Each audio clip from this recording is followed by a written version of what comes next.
दिया, पैसे का दिया, धमकी दिया, क्या दिया? ये तो कह रहा है मैं ही था, अकेले था, मैंने ही किया, मुझे सजा भी दे दो। एक बच्ची है जो नीट की तैयारी करती है पहले। नीट की तैयारी अपने आप में कितनी डिफिकल्ट कि वो नीट की तैयारी करती है पहले, एमबीबीएस करने जाती है, 5-5.5 साल पूरा एमबीबीएस अपना खत्म करती है, नीट पीजी की तैयारी करती है, फिर उसके बाद जूनियर रेजिडेंट बनती है। जूनियर रेजिडेंटशिप का उसका दूसरा वर्ष चल रहा है। 36 घंटे की ड्यूटी करते हैं ये बेचारे बच्चे। सभी डॉक्टर्स की जिंदगी ही ऐसी है। मैं कई बार बोलता हूँ कई लोग को बहुत ग्लैमराइजिंग प्रोफेशन लगता है, नहीं भाई, बहुत डिफिकल्ट प्रोफेशन है। मैं हॉस्पिटल के अंदर बहुत समय रहा हूँ। मेरे पिताजी 1.5 साल हॉस्पिटल में एडमिट थे। इतनी डिफिकल्ट, इतनी जवाबदेही वाली ये जो पेशा है, नौकरी है, जो कह लो प्रोफेशन है। 36 घंटे 48 घंटे लाखों के साथ बेचारे घूमते रहते हैं, बेड पे थोड़ा सा बैठते सो जाते हैं। इस बच्ची का भी वही केस है अगर आप ध्यान से देखोगे। जितना मैंने अभी तक न्यूज में देखा यही है कि उसने रात को 11 बजे अपनी मम्मी को कॉल किया कि मम्मी मैं यहाँ बढ़िया हूँ, हॉस्पिटल में ठीक है, 36 घंटे से सोई नहीं हूँ, अभी फिर राउंड पे जा रही हूँ, अपने काम पे जा रही हूँ, आप सो जाओ मम्मी, पापा आप भी सो जाओ, सब सही है। माता पिता भी सोचे कि हाँ ठीक है, हॉस्पिटल में है, दूसरों की जान बचा रही है, नेकी का काम कर रही है मेरी बेटी, सो गई। रात के 2 बजे जाके वो बिटिया खाना खा रही है। बच्चे ही तो हैं ये सब। आज सेकेंड ईयर जूनियर रेजिडेंटशिप में है। हम लोग ने जब पढ़ाना शुरू किया था तब से अब देखे तो बहुत छोटे बच्चे हैं हमारे लिए, छोटे बच्चे हैं, छोटे बच्चे। रात के 2 बजे कोई इंसान खाना खा रहा है हॉस्पिटल के अंदर। सोच रहे हैं मतलब अपने हॉस्टल भी नहीं जा पा रहे हैं वो। हम लोग तो बाहर कभी चले जाते हैं, बाहर खा लिया, कहीं कोई कैंटीन में खा रहा है, किसी की तो घर में मम्मी पापा खाना बना के दे रहे हैं भाई, रात के 9 बजे एकदम पूरी तली हुई एकदम प्लेट में। वो रात को 2 बजे हॉस्पिटल में खाना खा रहे हैं कि इसके बाद अभी फिर राउंड पे जाना है, और सोने के लिए वापस अपने हॉस्टल तक नहीं जा पाते ये बच्चे। इतनी टफ ये प्रोफेशन है, इतना खराब डॉक्टर टू पेशेंट रेशियो है हमारा, इतना प्रेशर है ऐसे हॉस्पिटल्स में। वो बच्ची सोचती है कि ठीक है राउंड ले रहे हैं, कहाँ लेट जाऊं मैं, यहाँ कहीं छोटा सा एक बेड है, थोड़ी देर के लिए कमर सीधी कर लूं, फिर काम करना है। पास में एक रूम है, सेमिनार रूम जैसा है, वहां पर उसने सोचा कि थोड़ी देर लेट जाती है। और उसको बहुत सिक्योर है कि मैं हॉस्पिटल में हूँ, मैं लोगों की जान बचाने के लिए यहाँ हूँ, मैं तो इस काम से यहाँ तो मैं पूरी तरह से सुरक्षित हूँ, सेफ हूँ। बच्ची रात को 2 बजे सो गई, हम सब सो गए, हम सब गहरी नींद में हैं, और रात को 3 बजे उसके साथ जो दर्दनाक, जो खौफनाक हादसा हो रहा है, और हम सब सो रहे हैं, पूरा देश सो रहा है, हर कोई सो रहा है।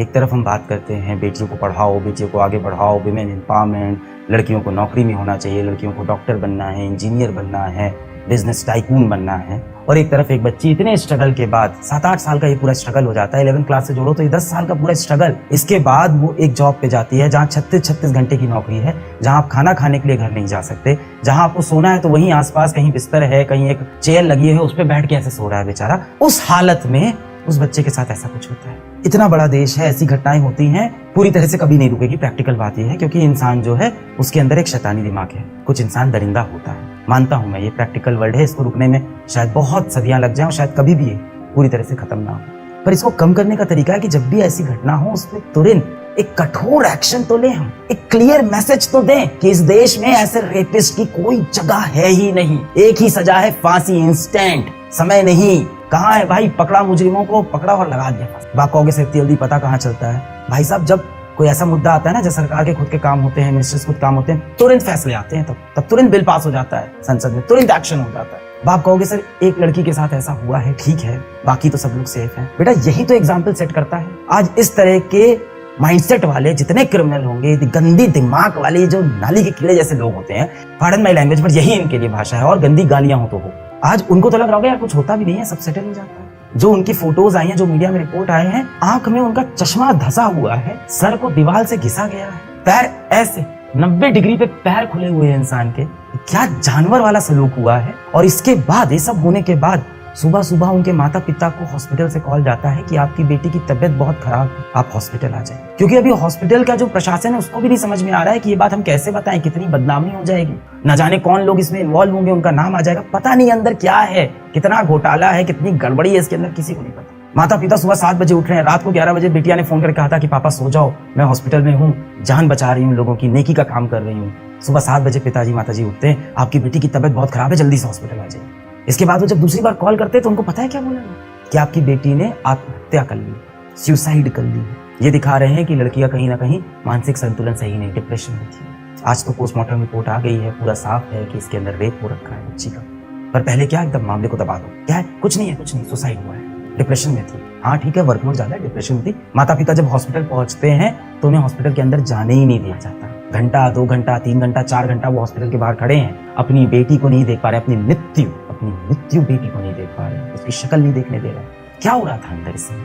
क्या हो रहा था? प्लानिंग चल रही थी कि कैसे संभाला जाएगा, कैसे इज्जत बचाएं हम हॉस्पिटल की, कैसे इज्जत बचाएं हम इस स्टेट की, कैसे इज्जत बचाएं हम सरकार की, कैसे इज्जत बचाएं इस पूरे सिस्टम की। बाहर एक बाप कह रहा है कि मेरी बेटी को देखने दो। किसी तरह से लड़ झगड़ के जब बाप अंदर पहुंचता है तो अपनी बेटिया को वो बिना कपड़ों के कहीं पूरे शरीर पे कपड़ा नहीं देखता है, पूरी बॉडी चोटिल है, चोट के निशान, आंख फूटी हुई है, सर पे चोट है, पैर इस तरह से ऐसे खुले हुए हैं। तब जाके कहीं यहाँ एक्सेप्ट पता कि नहीं अच्छा सुसाइड नहीं है, हाँ तो पकड़ा गया।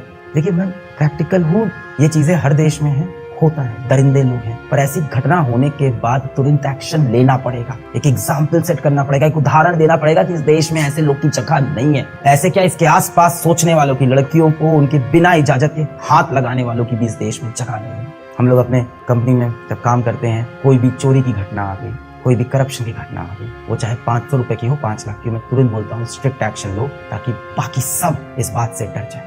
जब भी ऐसा कुछ हो तुरंत एक्शन लो। यहाँ पे अब आपको ये नहीं सोचना है कि एक्शन लेने से क्या होगा, इसके पॉलिटिकल कनेक्शन कौन से हैं, इसके पास पैसा रुपया कौन सा है, क्या है, तुरंत आप एक्शन। कोई एक्शन नहीं भाई साहब, सुसाइड है, दबा दो। तो मुझे भी अब शर्म आती है बोलते हुए कि बेटा आप MBBS करने जाओ, आए दिन कुछ ना कुछ ऐसा हो रहा है। एक तो वहाँ पे वर्क कल्चर ऐसा है, ये प्रेशर में तो है ही डॉक्टर, काम तो ज्यादा है ही। जो सीमेन सैंपल मिला है वो पोस्टमार्टम में क्लियर दिखा रहा है कि एक से ज्यादा लोग, अमाउंट ऑफ सीमेन, जितना सीमेन मिला है, जितना स्पर्म्स मिले हैं, जितना काउंट मिला है, जितना क्वांटिटी है, वो एक व्यक्ति का नहीं। उसके बाद क्या होता है, 24 घंटे के अंदर, क्योंकि मीडिया में हाईलाइट हो गया, तो एक व्यक्ति को पकड़ा जाता है। और कितनी आसानी से पुलिस कहती है कि उसके कान का एयरपॉड, ब्लूटूथ एयरपॉड है, क्या है कि उसके कान का एक ब्लूटूथ डिवाइस वहां पे वो छूट गया था, उससे वो छोड़ के चला गया था। और वो व्यक्ति की भी आप डिटेल देखो, 4 बजे सुबह हॉस्पिटल पहुंचा है, 4 बजे के आसपास, 6 साढ़े 6 पे जाके अपने घर में सो गया और अपना ब्लूटूथ एयरपॉड वहां पे रख के चला गया कि हमें पकड़ लेंगे। और पुलिस ने पकड़ा भी कैसे कि ब्लूटूथ एयरपॉड उठाया और हॉस्पिटल के स्टाफ में सबके ब्लूटूथ ऑन कराए, देखते हैं किसके फोन से मैच करेगा। व्यक्ति तभी पकड़ा जाता है, अपना गुनाह भी कबूल कर लेता है, कहता है हाँ मैं ही था। पोस्टमार्टम रिपोर्ट अभी साफ दिखा रही है कि एक से ज्यादा व्यक्ति, और ये कह रहा है मैं ही था, यानी यहाँ भी झूठ है। क्यों ये झूठ बोल रहा है, किसने इसको प्रलोभन दिया, पैसे का दिया, धमकी दिया, क्या दिया? ये तो कह रहा है मैं ही था, अकेले था, मैं नहीं किया, मुझे सजा भी दो। तो अब ये मुद्दा CBI पे चला गया है, पर अब CBI पे जाते आते इतने सबूत मिटा दिए गए हैं। जब 3 घंटे तक पिताजी अंदर नहीं आ रहे हैं, पहले बोल रहे हैं आपकी बेटी की तबीयत खराब है, फिर बोल रहे हैं आपकी बेटी ने सुसाइड किया है। जिस कॉलेज में ये हुआ है उस कॉलेज की प्रिंसिपल का बयान नहीं आया। हाई कोर्ट ने यही बोला कि भाई जिस कॉलेज में वो रखा है उस कॉलेज का जो हेड है, जो उस कॉलेज का डायरेक्टर है, जो उसका प्रिंसिपल है, उसका बयान नहीं है। उस कॉलेज के प्रिंसिपल ने तुरंत रिजाइन कर दिया कि हम रिजाइन करते हैं, साफ इसको हटाओ यहाँ से। हर मुद्दे में यही होता है, टॉप पे जो होता है उसको रिजाइन कर दो। उसके बाद कहीं आसपास में उसने वापस ज्वाइन भी कर लिया है। जो एक कल्प्रिट है, अपराधी है, उसके मोबाइल फोन से डिटेल निकल आएगी, लोकेशन निकल आएगी, नहीं आ रहा। अब CBI के पास मुद्दा गया है, खींचेगा मुद्दा, चलता रहेगा। कोई कॉर्नर केस नहीं है, कोई अकेला केस नहीं है जो हुआ है देश में। इससे देश में हर रोज बहुत से केस होते हैं और ये सारे केस रुक सकते हैं। मैं बता रहा हूँ रुक सकते हैं। इंटेंट चाहिए, कड़ी सजा चाहिए, इंस्टेंट एक्शन चाहिए। क्या डर फैलता है लोगों के अंदर कि भाई इस देश में माफी नहीं मिलेगी, सोचना भी मत छूने की, डर लगता है लोगों को फिर सजा से। पर नहीं, पॉलिटिक्स चल रही है, इसकी गलती, उसकी गलती, इस सरकार की गलती, उस स्टेट, हर स्टेट में होता है। अभी हॉस्पिटल के अंदर से भी ज्यादा लोग बात नहीं कर रहे हैं, सबको डर है अपनी नौकरी का। भाई एक काम इंसान क्या करता है, अपना रोटी पानी, जिंदगी, बच्चा, बीवी, उसको बच्चे को भी तो स्कूल भेजना है। हमें उम्मीद होती है हर इंसान आवाज उठाए। हॉस्पिटल के लोग बयान देने में इसीलिए डर रहे हैं। बहुत ही दर्दनाक है। इसका सोल्यूशन यही है, एक्शन। अब देखो इंसाफ तो क्या मिलेगा, वो बच्ची की जो हालत है खत्म हो गई ना, उस माँ बाप को इंसाफ नहीं मिलेगा।